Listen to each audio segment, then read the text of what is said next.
The years from 1930 to 1950 transformed Britain and the world. They began in hardship. The Great Depression had thrown millions out of work, destabilizing not only economies, but the political order that sustained them. Across Europe, that instability fed the rise of fascism, and in Germany, National Socialism. Hitler's seizure of power in 1933 set in motion a sequence of events that would lead, within a decade, to the most destructive conflict in human history.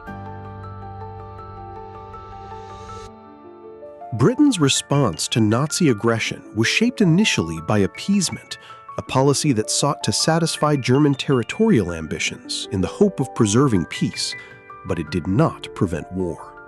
In September 1939, following Germany's invasion of Poland, Britain and France declared war.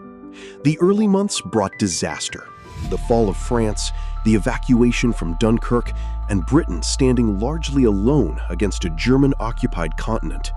The Battle of Britain in the summer of 1940 and the sustained bombing of British cities in the Blitz tested the population as few events in living memory had done. The wartime experience was not uniform.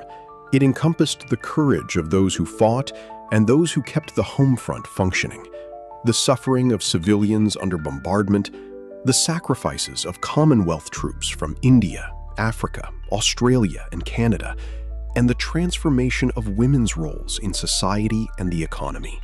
The war's darkest dimension was the Holocaust, the systematic murder of 6 million Jewish people and millions of others by the Nazi regime. This was not an accident of war, but a deliberate act of genocide, and understanding it is essential to any account of the period. Victory in 1945 brought exhaustion as well as relief.